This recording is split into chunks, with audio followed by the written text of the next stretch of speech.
Your liver makes a type of digestive chemical called a bile acid. That part you probably knew. What you almost certainly did not know is that certain bacteria in your gut can transform those bile acids into a completely different class of signaling molecules, ones that travel to your fat cells and flip on a biological switch that causes your mitochondria to burn energy as heat instead of storing it. That switch has a name, UCP1. And the specific bacteria that controls whether it turns on or off is called Parabacteroides distasonis.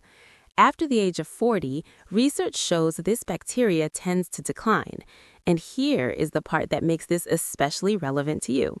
The very act of dieting may be making that decline worse. Here is what most mainstream fat loss advice completely misses. Your gut bacteria do not just digest food. Certain strains actively communicate with your fat cells. They send chemical signals that can either switch your body into a fat-burning mode or silently work against you. And after the age of 40, one of the most important fat loss-related bacteria in your gut tends to decline. When that happens, your body's ability to convert stored fat into heat quietly drops with it. In this video, we are going to go deep into one specific bacterial strain, Parabacteroides distasonis. This is not a probiotic you will find on a supermarket shelf. It is a resident in your gut that, when present in the right amounts, sets off a biochemical chain reaction that reaches all the way into your visceral fat tissue. Research published in Nature Communications found that this organism plays a key role in modulating a class of metabolic molecules called secondary bile acids, and those molecules do something remarkable when they reach your adipose tissue. But here's the part that most people doing everything right still do not know: calorie restriction. The very strategy most people use to lose fat may actually deplete this bacteria. That same Nature Communications study showed that both calorie restriction and high-fat diets reduced the abundance of Parabacteroides distasonis in the gut. So your diet could be working against the very biological mechanism that helps your body become thermogenic, that is, a more efficient calorie-burning machine. Stay with me because in a moment, I am going to walk you through exactly how this bacteria to bile acid to fat cell pathway works, what depletes it, and most importantly, what research suggests may support its growth through specific dietary fibers. By the end of this video, you will have a completely new framework for thinking about why fat loss after 40 can feel so frustratingly different, and what the research actually shows about working with your gut biology rather than against it. Let us start with a quick mental picture. Your gut is home to roughly 38 trillion microorganisms. Think of it like an enormous city. Most of the residents are doing routine jobs, fermenting fiber, producing vitamins, managing your immune system. But a small number of them are essentially running the city's energy department. They influence how many calories you burn at rest. Parabacteroides distasonis is one of those energy department workers. Research published in Cell Reports demonstrated that live Parabacteroides distasonis treatment in obese mice led to reduced weight gain, reduced visceral and subcutaneous fat accumulation, and improvements in blood glucose and lipid markers. The researchers found that this bacteria produces two key metabolites, secondary bile acids, specifically lithocolic acid and ursodeoxycholic acid, and a compound called succinate. These metabolites travel from your gut and interact with receptor systems throughout your body that control how fat is used and how much heat your metabolism generates. So why does this matter specifically if you are over 40? Because research consistently shows that gut microbial diversity tends to decline with age, and the protective bacterial species that support healthy metabolic function, including the Bacteroidetes family that Parabacteroides belongs to, are frequently found at lower levels in individuals with higher amounts of visceral fat. A study published in Frontiers in Cellular and Infection Microbiology confirmed that visceral fat accumulation is more closely correlated with specific microbial compositions than BMI or waist circumference alone. In other words, your gut bacteria are speaking a language your fat tissue is listening to, and if the right bacteria are missing, that conversation goes quiet. Here is where the science gets genuinely fascinating, and where your body's design becomes something worth understanding rather than fighting. Think of your liver as a factory that converts cholesterol into chemical messengers called bile acids. These primary bile acids flow into your intestine to help digest fats. But here is what most people do not know.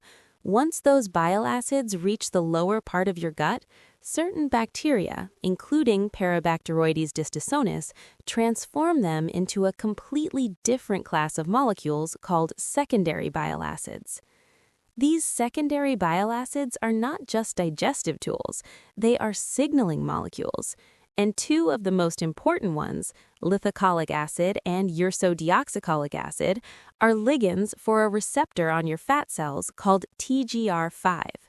Research reviewed in Nature Communications and confirmed in multiple molecular studies found that when bile acids bind to TGR5 receptors, they trigger a cascade that activates UCP1, uncoupling protein 1. Think of UCP1 as your body's internal space heater. When it is switched on inside brown and beige adipose tissue, your mitochondria begin producing heat instead of storing energy as fat. A study published in Nature Communications confirmed that when Parabacteroides distasonis was depleted, the expression of UCP1 in brown adipose tissue dropped, and thermogenesis declined. When the bacteria was restored through supplementation, UCP1 expression increased and thermogenesis improved. Research published in Biochemical and Biophysical Research Communications confirmed that human adipose tissue does express the TGR5 receptor and that this expression is positively correlated with resting metabolic rate. This is not just a mouse study phenomenon. The receptor is active in human fat tissue. The pathway looks like this. Parabacteroides distasonis in your gut transforms primary bile acids to secondary bile acids produced. Bile acids bind TGR5 receptors in fat tissue, UCP1 activated, mitochondria in fat cells uncouple and produce heat, your resting calorie burn increases modestly. This is not magic. It is a biological communication system, and when the bacteria that initiates this chain is depleted, the entire downstream effect goes quiet. This is the part that tends to catch people off guard, and it may explain something you have experienced firsthand. You restrict calories. You lose some weight initially, then the weight loss stalls, or you regain it even faster than before. Most explanations focus on metabolic adaptation, your metabolism slowing down in response to reduced calorie intake, and that is real, but research published in Nature Communications uncovered an additional mechanism that has been largely overlooked. That study found that both calorie restriction and high-fat diets reshaped the gut microbiome in remarkably similar ways. Both conditions significantly reduced the abundance of Parabacteroides distasonis, and with that reduction came a measurable shift in the bile acid profile, specifically a decline in the non-12-alpha hydroxylated secondary bile acids that activate TGR5 and stimulate thermogenesis. In the mice that lost weight and then rebounded, the researchers observed reduced UCP1 expression in brown adipose tissue and lower levels of GLP-1, the hormone that supports both fat burning and appetite regulation. When Parabacteroides distasonis was supplemented back, weight rebound was attenuated. What this suggests is that the act of restricting calories, particularly with low-fiber, processed food-heavy approaches, may be eroding the bacterial population your body depends on to stay thermogenic. You are not broken. Your body is responding to a depleted gut signal.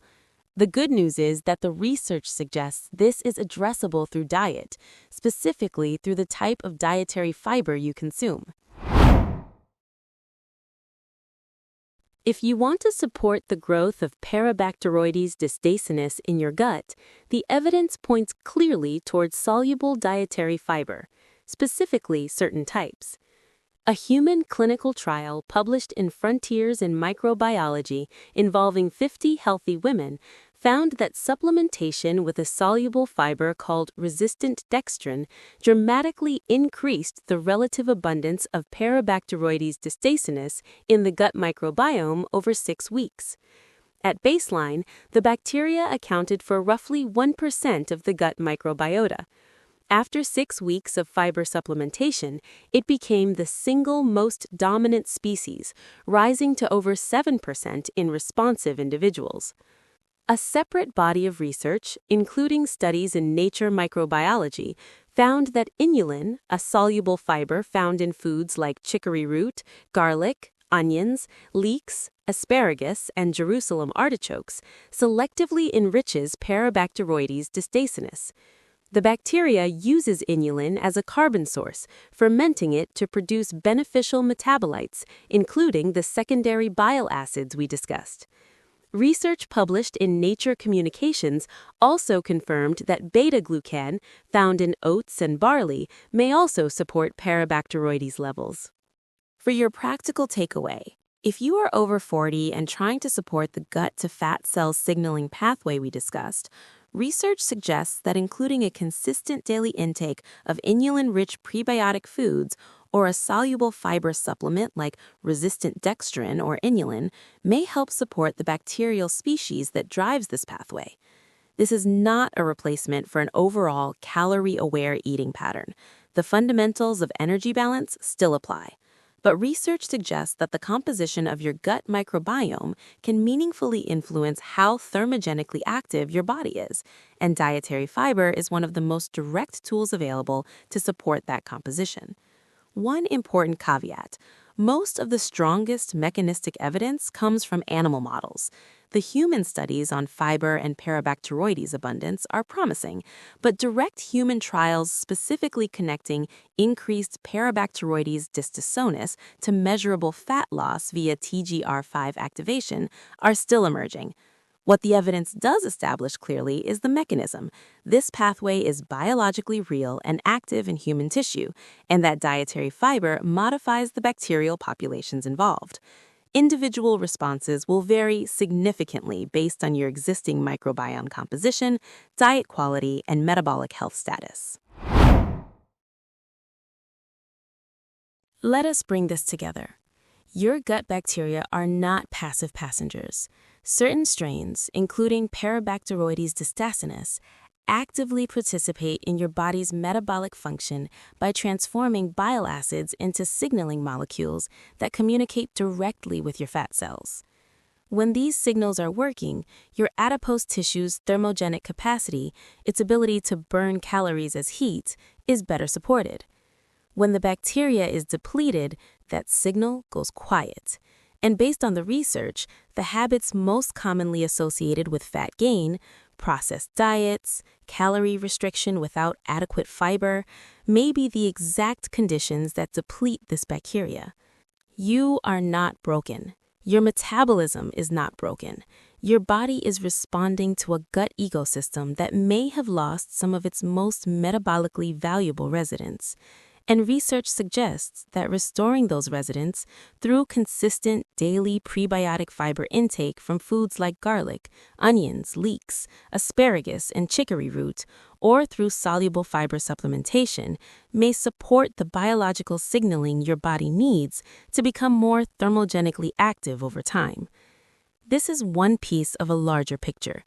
Energy balance still matters. Sleep, stress, movement, and overall diet quality all matter.